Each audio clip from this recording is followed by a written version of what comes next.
새벽 묵상에 오신 배움의 교회 모든 성도님들을 진심으로 환영하고 축복합니다. 오늘도 그리스도의 은혜와 평강이 여러분들의 삶 가운데에 가득하시기를 주님의 이름으로 기도드립니다. 오늘 함께 나눌 하나님의 말씀은 디모데후서 2장 20절에서 26절까지의 말씀입니다. 큰 집에는 금그릇과 은그릇뿐 아니라 나무 그릇과 질그릇도 있어 귀하게 쓰는 것도 있고 천하게 쓰는 것도 있나니 그러므로 누구든지 이런 것에서 자기를 깨끗하게 하면 귀히 쓰는 그릇이 되어 거룩하고 주인의 쓰심에 합당하며 모든 선한 일에 준비함이 되리라. 또한 너는 청년의 정욕을 피하고 주를 깨끗한 마음으로 부르는 자들과 함께 의와 믿음과 사랑과 화평을 따르라. 어리석고 무식한 변론을 버리라. 이에서 다툼이 나는 줄 알미라. 주의 종은 마땅히 다투지 아니하고 모든 사람에 대하여 온유하며 가르치기를 잘하며 참으며 거역하는 자를 온유함으로 훈계할지니 혹 하나님이 그들에게 회개함을 주사 진리를 알게 하실까 하며 그들로 깨어 마귀의 올무에서 벗어나 하나님께 사로잡힌 바 되어 그 뜻을 따르게 하실까 함이라. 우리는 색깔에 많이 민감합니다. 올림픽에서 아무리 은메달과 동메달을 많이 따도 금메달 하나만도 못한다라는 생각을 가질 때가 참 많습니다. 예전에는 동메달을 똥메달이라고 여길 때도 있었죠. 하지만 요즘은 올림픽 순위를 꼭 금메달 숫자로 매겨야 할 것은 아니지 않냐라고 하면서 전체 메달 수에 따라서 순위를 정해야 한다고 말하고 있습니다. 또 어떤 사람은 메달의 숫자를 그 나라 인구수에 비례해서 순위를 매기는 것이 타당하다 이런 이야기도 합니다. 요즘 젊은이들은 졌지만 잘 싸웠다라고 하면서 1등과 2등 혹은 등수 안에 들지 못하더라도 최선을 다해 싸운 그 땀과 노력에 찬사를 보내는 그런 모습들도 보게 됩니다. 색깔과 숫자에 올림픽의 정신과 가치를 가두지 말아야 한다는 그런 노력과 그런 모습으로 보여집니다. 프랑스의 작가였던 스탈당의 소설 적과 흑에는 1830년대 프랑스를 비롯한 유럽 청년들이 적과 흑을 놓고 고민하는 이야기가 펼쳐집니다. 적은 카톨릭 사제의 성의를 의미합니다. 흑은 판사의 검은 법복을 의미합니다. 당시 유럽의 청년 엘리트들은 자신들의 욕구를 성취하기에 카톨릭 사제와 판사 중 어느 쪽이 더 유리한지를 저울질을 하였습니다. 둘 중 어느 곳이 되어도 얼마든지 자신들의 권력을 휘두를 수가 있고 또 축제와 축접이 가능했기 때문입니다. 결국 이 책은 인간의 정신은 물론 종교의 정신까지 색깔에 매장된 실상을 꼬집고 있습니다. 오늘 읽은 말씀에서 사도 바울은 우리가 색깔에 연연하지 말아야 할 것을 그는 말씀하고 있습니다. 큰 집에는 금그릇과 은그릇이 있지만 또 한편에는 나무그릇과 질그릇도 있다고 말합니다. 나무나 흙이라고 해서 창피하거나 또 드러내지 말아야 할 이유가 없습니다. 그리고 쓰지 말아야 할 이유도 더더욱 없습니다. 또한 금과 은만 고상한 용도로 쓰여지고 나무나 흙이라고 해서 천한 곳에 쓰여지는 것도 아닙니다. 나무를 보면 사실 기분이 좋아지고 흙을 보면 마음이 평안해지지 않습니까? 꽃시장에 가면 여러 종류의 꽃은 물론이고 화분도 많이 있습니다. 그 가운데에 금빛, 은빛 나는 것도 있지만 시멘트로 된 화분도 많이 있습니다. 요즘 저는 이 시멘트로 된 화분이 더 마음에 들 때가 있습니다. 이처럼 무슨 색이냐가 중요한 것이 아니라 쓰고자 하는 사람이 요긴하게 쓸 수 있도록 만들어짐을 받는 것이 더 중요함을 우리는 알아야 할 것입니다. 바울은 이것을 귀히 쓰는 그릇, 쓸모 있는 그릇이라고 표현하고 있습니다. 바울은 말합니다. 자기 자신을 깨끗하게 하는 사람은 누구든지 귀하게 쓰이는 그릇이 될 것입니다. 그런 사람은 주인에게 쓸모 있는 그릇으로 받쳐져서 모든 좋은 일에 쓰입니다. 겉보다는 내면이 중요하고 겉사람보다는 속사람이 중요하며 껍데기가 아니라 실상이 더 중요함을 우리에게 말씀해주고 있습니다. 구약 성서에 보면 외모가 아이돌 같았던 청년들이 여럿 등장합니다. 그 가운데에 사울이라는 사람이 있습니다. 그는 아시다시피 이스라엘의 첫 번째 왕이 된 사람입니다. 첫 번째 왕을 뽑는 일이니 오죽이나 신경을 많이 썼겠습니까? 그래서 선택된 사람이 사울입니다.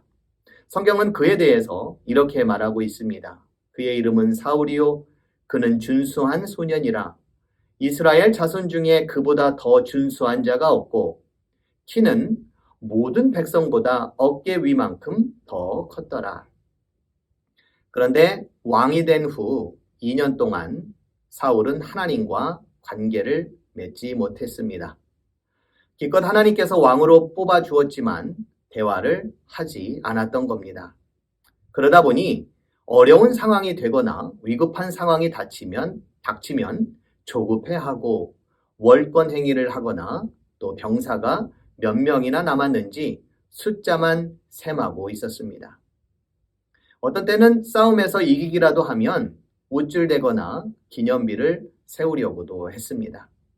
하나님의 심정이 이만저만 아니었음을 우리는 살펴볼 수가 있습니다.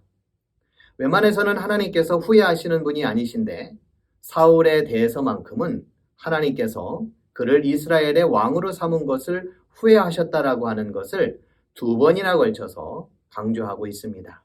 그리고 순종이 제사보다 낫다는 말까지도 곁들여 하십니다. 아이돌 같았던 사울이지만 그는 자신의 그릇을 깨끗하게 쓰임받을 만한 것으로 만들지는 못했습니다. 그래서 이스라엘에 사울을 대신할 2번째 왕을 세우는데 여러분들이 잘 아시는 다윗이고 그 다윗을 세우는 데에 있어서 다른 기준을 앞세웁니다. 하나님은 사람의 외모를 보지 않는다라는 거죠. 옛부터 흔히 말하기를 사람은 다 각자의 그릇이 있다고 합니다. 어떤 이는 밥그릇으로 혹은 국그릇으로 혹은 반찬 그릇으로 그 쓰임새는 다르지만 다 필요한 그릇입니다. 밥그릇이 국그릇이 더 멋있어 보인다고 해서 다시 만들어 달라는 것은 밥그릇을 만든 사람의 의도를 무시하고 또 거스르는 행동입니다. 밥그릇은 그저 안을 깨끗하게 하여 밥을 먹을 때 돌이나 흙이 씹히지 않게 하는 것, 이것이 최선의 노력입니다. 밥그릇에게 고맙다고 인사하는 사람은 없더라도 밥그릇이 있어서 밥을 먹을 수 있는 일을 한다는 사실과 그로 인해 사람이 배부른다라고 하는 것에 대해서 행복감을 느끼고 또 감사하며 자족하는 모습이 필요하다는 이야기입니다. 물론 그릇의 크기를 더 확장시켜 더 좋은 일을 많이 하고자 하는 것은 훌륭한 생각입니다. 다만 그 그릇에 색깔을 입혀 차별을 하고 나누고 분리하는 것은 옳지 않습니다. 이제는 금그릇이 좋아 보였는지는 몰라도 나무로 만든 그릇이 더 고풍스러워 보일 때가 있고 또 건강에도 좋다는 인식의 변화는 예전에는 생각하지 못한 일이지만 언제든지 갖게 되는 생각입니다. 작고 투박하고 빛이 없다고 해서 주눅들고 좌절할 것도 없습니다. 다만 그 안에 하나님의 것으로든 세상에 가치 있는 것으로든 과연 그것들로 우리는 채워가고 있는가라는 사실이 더 중요하다는 것을 우리는 깨달아야 할 것입니다. 디모데후서의 내용을 더 살펴보면 주님이 사용하시기에 합당한 그릇이 되기 위하여 사도 바울은 청년의 욕정과 욕망을 피하라고 말합니다. 조급함을 경계하고 쉽게 결과를 바라는 요행을 버리라고도 말을 합니다. 남의 말에 귀를 기울이지 않고 특별히 지혜 있는 어른들과 대화 없이 단절하는 것은 위험하다고 그는 말하고 있습니다.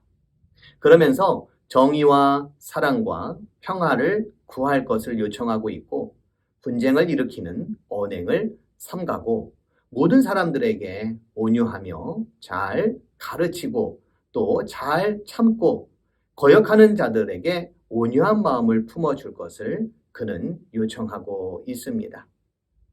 하나님께 사로잡힌 바 된 자들 그리고 하나님께서 사용하기를 원하시는 그런 그릇들이 어떠한 모습이 되어야 하는지를 우리에게 도전해주는 말씀입니다.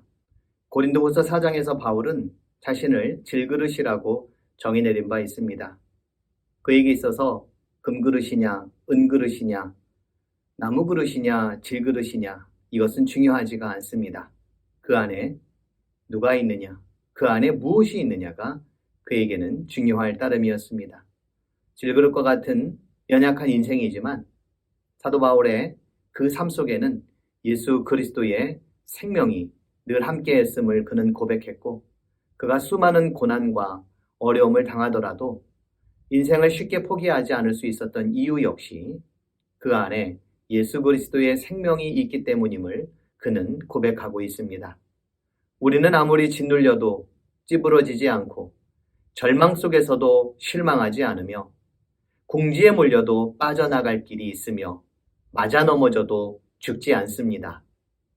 이렇게 우리는 언제나 예수의 죽음을 몸으로 경험하고 있지만 결국 드러나는 것은 예수의 생명이 우리 몸 안에 살고 있다는 사실입니다.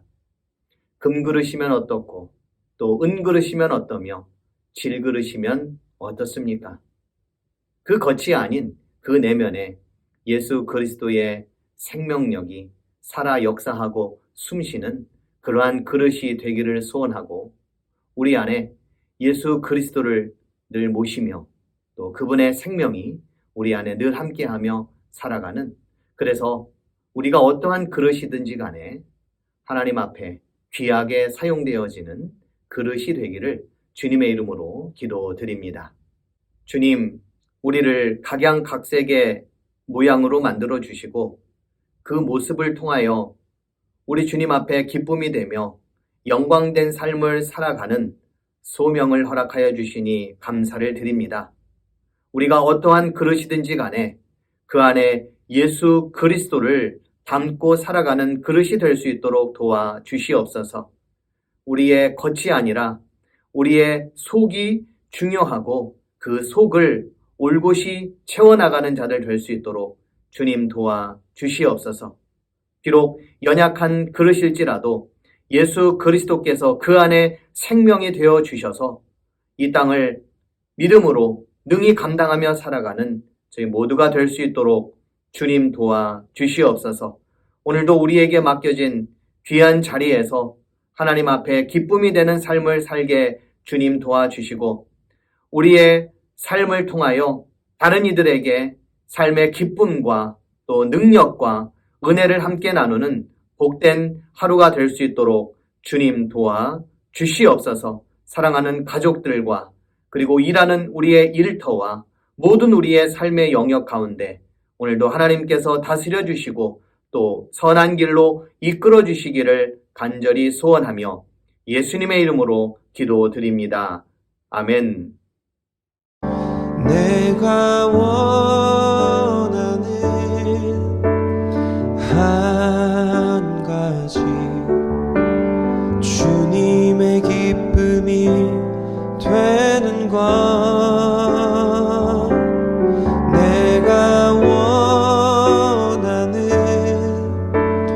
한 가지 주님의 기쁨이 되는 것 겸손히 내 마음 드립니다. 나의 모든 것 받으소서.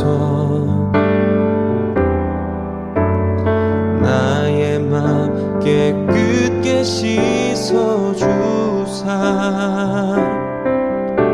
주의 길로 행하게 하소서. 내가 원하는 한 가지 주님의 기쁨이 되는 것. 내가 원하는 한 가지 주님의 기쁨이 되는 것. 내가 원하는 한 가지 주님의 기쁨이 되는 것. 내가 원하는 한 가지 주님의 기쁨이 되는 것. 주님의 기쁨이 되는 것.